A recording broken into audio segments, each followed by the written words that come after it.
Okay, so this is the Bible study for 2 Samuel chapter 4, verse 1 through chapter 5, verse 4. It says, when Ishbosheth, son of Saul, heard that Abner had died in Hebron, he lost courage, and all Israel became alarmed. Now Saul's son had two men who were leaders of raiding bands. One was named Bana, and the other Rebek. And they were sons of Rimmon the Beerothite from the tribe of Benjamin. Beeroth is considered part of Benjamin because the people of Beeroth fled to Gibeon and had resided there as foreigners to this day. Jonathan, son of Saul, had a son who was lame in both feet. He was 5 years old when the news about Saul and Jonathan came from Jezreel. His nurse picked him up and fled, but as she hurried to leave, he fell and became disabled. His name was Mephibosheth. Now Rechab and Bana, the sons of Rimmon, the Beerothite, set out for the house of Ishbosheth, and they arrived there in the heat of the day while he was taking his noonday rest. They went into the inner part of the house as if to get some wheat, and they stabbed him in the stomach. Then Rechab and his brother slipped away. They had gone into the house while he was lying in bed in his bedroom. After they stabbed him and killed him, they cut off his head. Taking it with them, they traveled all night by the way of Arabah. They brought the head of Ishbosheth to David at Hebron and said to the king, "Here is the head of Ishbosheth, son of Saul, your enemy, who tried to kill you. This day the Lord has avenged my lord the king against Saul and his offspring." David answered Rechab and his brother Bana, the sons of Rimmon the Beerothite, "As surely as the Lord lives, who has delivered me out of every trouble, when someone told me Saul is dead and thought he was bringing good news, I seized him and put him to death in Ziklag. That was the reward I gave him for this news. How much more when wicked men have killed an innocent man in his own house and on his own bed, should I not now demand his blood from your hand and rid the earth of you?" So David gave an order to his men, and they killed them. They cut off their hands and feet and hung their bodies by the pool in Hebron. But they took the head of Ishbosheth, and buried it in Abner's tomb at Hebron. All the tribes of Israel came to David at Hebron and said, "We are your own flesh and blood. In the past, while Saul was king over us, you were the one who led Israel on their military campaigns. And the Lord said to you, 'You will shepherd my people Israel, and you will become their ruler.' When all the elders of Israel had come to King David at Hebron, the king made a covenant with them at Hebron before the Lord, and they anointed David king over Israel. David was 30 years old when he became king and reigned 40 years.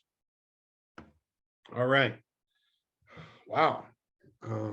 In some ways, I want to say finally. In other ways, I want to say, this wasn't how it was supposed to be.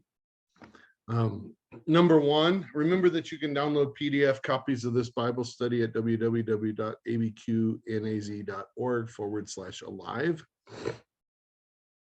so that you can follow along with us as we answer these questions. Number one says, what happened in our last Bible study in 2 Samuel 3:22 through 39? A, Joab and his men returned from raiding and found that Abner had been with David and David had sent him away in peace. That's true. B, Joab sent messengers to bring Abner back. That's true. C, Joab called Abner into an inner chamber and stabbed him in the stomach and killed him. That's true. D, David made it clear that he was innocent of Abner's blood and called Judah to mourn Abner, and that's true. Now, number two, what is happening now in 4:1?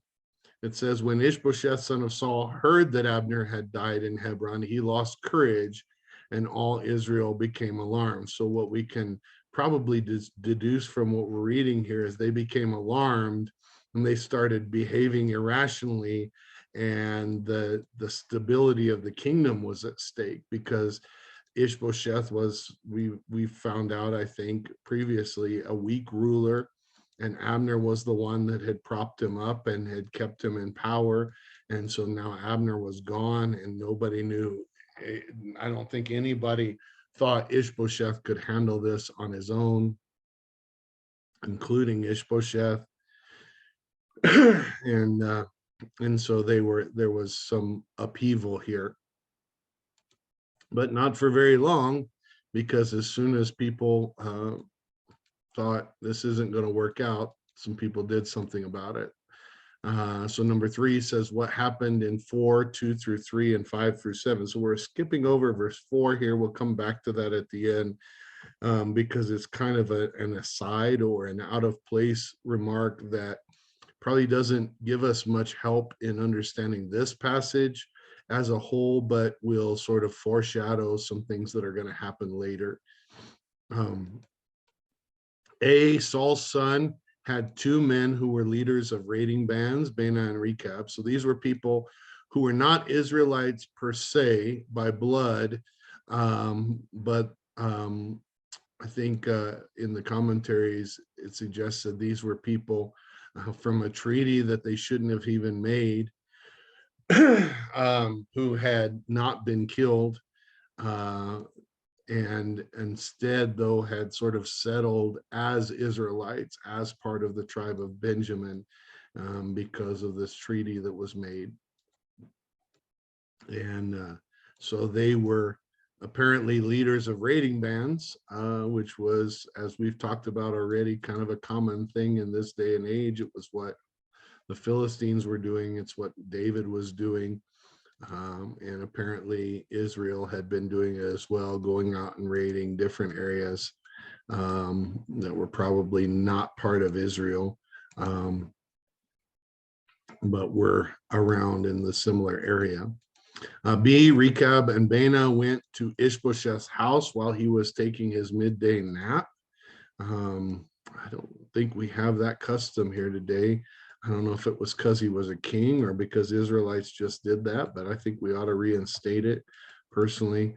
Although I say that, but I can't even take a nap on a day when I do have a day off that I could nap. I just really don't. So maybe that's just a dream that I wouldn't fulfill if I could. They went in as if to get some wheat and stabbed him in the stomach and slipped away. So yeah, they went in while he was asleep in his bed, pretended to be doing something else in the inner area of the house. Apparently were trusted enough that it wasn't unusual for them to be coming in and out of the house. And they stabbed him. And after they stabbed him, they cut off his head and took it with them. Yeah, well, that's not disturbing at all, but obviously it has not been an uncommon thing for us to see in that culture in that day. Number 4, what did they do in 4:8? It says they brought Ishbosheth's head to David in Hebron. And B, they seem to have thought David would reward them, but they must not have known David. So probably it made sense if you didn't know David, if you didn't know that David was different and responded differently, that you would think, okay, I'm going to be a hero. Ishbosheth's weak. This isn't going to work out. David's strong. This is all over now. So we need to do something to get in good with David. We'll just deliver the kingdom to him. That's what we'll do. That's what Abner was doing, but maybe not this way. So they thought they were going to do this. Number 5, I think this is probably the most significant part, and not surprising if you've been following along with us in these Bible studies. How did David respond according to 4:9-12? David reaffirmed that God had delivered him from every trouble. So he says that, as surely as God lives, who has delivered me from, in other words, I didn't need your help. I didn't need you to deliver me from trouble. I didn't, you want to be rewarded for being this great savior for me. I didn't need you. I've got God. B, he tells them that when he was told that Saul was dead and thought he was bringing good news. So in other words, when the messenger brought that message and thought he was bringing good news, he seized him and put him to death. This should let you know how I'm going to respond to this. He makes it clear that he will do the same to these men who have murdered Ishbosheth by their own wicked hands. In other words, that guy may or may not have killed Saul, maybe helped him, but probably didn't, maybe wanted to claim he did, but really just brought the news that Saul was dead when Saul was really killed in battle here, fell on his own sword perhaps. But you snuck in and did something underhanded. You murdered him. D, he gave the order to his men and they killed him and cut off their hands and feet and hung their bodies by the pool in Hebron. So I think we can get the idea that not uncommon for the time period that people could be pretty brutal, even the Israelites, even David. But they took the head of Ishbosheth and buried it in Abner's tomb in Hebron. So we're going to honor Ishbosheth. And although it may have been better if his whole body was buried together, we have a place of honor for Abner. We're going to include Ishbosheth's head and put it in this place of honor, this tomb. Number 6, what happened in 5:1 through 5? A, all the tribes of Israel came to David at Hebron. That's true. B, the elders told him, we are your own flesh and blood. You will shepherd my people Israel and you will become their ruler. So they reminded him of what God had said. I maybe shouldn't have put those together in the same quote, because they said the one thing and they remind him of that God said the other. C, they made a covenant with him and anointed him king over them at Hebron. Yes, that's true. And D, David was 30 years old when he became king and reigned 40 years. So this is really feels like, as I said at the beginning, we want to say finally, it feels like the culmination of all this trouble. Now David is finally king over all of Israel, and he's 30 now. He's going to reign 40 years, which will mean he's 70. And that is a long, after all of this nonsense that Israel's been through, that is a long, stable reign. And it's because God is in that. Number 7, if the deaths of Abner and Ishbosheth cleared the way for David to become king as God intended, why did David respond the way he did? Because David was not going to, he didn't want to fulfill God's will the wrong way. In other words, the ends didn't justify the means. He wasn't going to do it the wrong way. He wasn't out just for his own power and willing to do anything to get it, like so many people are. He was out to do the right thing. And if the right thing was God's will for him to be king, well, then that would happen. But he was trusting God in that. He did not kill Saul. He didn't want to lay hands on God's anointed. He wasn't going to kill Abner. He wasn't going to kill Ishbosheth. As much as he might have been making plans with Abner or something, that didn't involve the death of these other people who didn't deserve to be treated like that. Number 8 says, what do we learn in 4:4? So now we're going to backtrack to this one verse that sort of seems out of place. A, we learned Jonathan had a son, and you might wonder, why wasn't he king? And maybe he would be the rightful king now instead of David. in some ways. Maybe he would be, maybe he should have been king when Jonathan died, since Jonathan seemed to be the heir and run through that line. But we're learning some things about him. B, he was 5 years old when the news about Saul and Jonathan came from Jezreel. So that's the reason he probably didn't become king right away. Although perhaps Abner could have set him up as king, but there was somebody a generation older that was available. And he was only 5, which would mean now after 7 years or 2 years, depending on how we interpret this, it seems that he was probably still a young child. C, his nurse picked him up and fled, but as she hurried to leave, he fell and became disabled. So in other words, she was probably trying to protect him from also being killed now that his father was killed and his grandfather was killed and he might be the heir. This could be the result of the battle, that he be killed as well. So she grabbed him up to take him, but he probably fell, and in that day probably broke his legs. She probably dropped him and he broke his legs. And without medical, so that wouldn't be a big deal today. Perhaps depending on where it is in the growth plate and all of that, but I'm not a doctor. I'm not that kind of doctor anyway.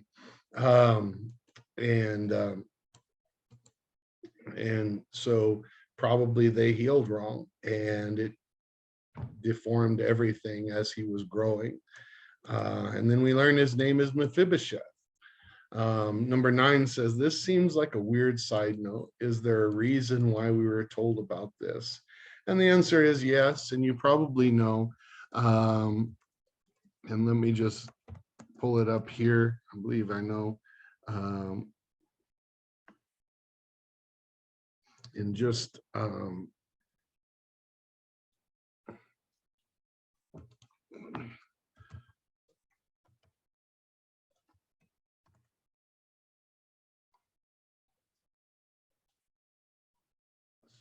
in 2 Samuel chapter 9, I was looking up the wrong chapter, but in 2 Samuel chapter 9, we learn more about Mephibosheth.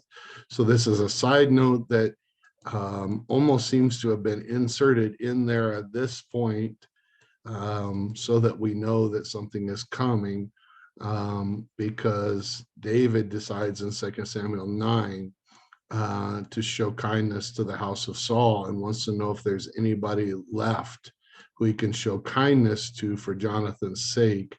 And he's told that there is somebody, and it's Mephibosheth. And so he is brought into the king's household and ate. It says he ate at David's table like one of the king's sons. And this has to do with the relationship that he had with Jonathan. And so he showed this kindness. He did not kill any of the former king's heirs or anything like that. Instead, he invited him to be like one of his own sons. And this says something about David too.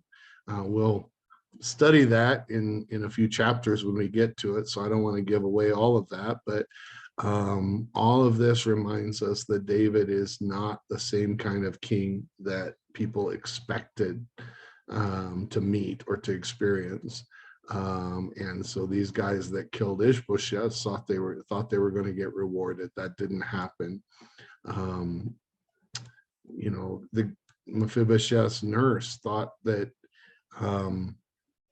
he might be killed, but if David had anything to say about it, it wouldn't have happened, and it didn't happen. He went and brought him into his own home. So all of this just reminds us of David's character and the kind of king that he became.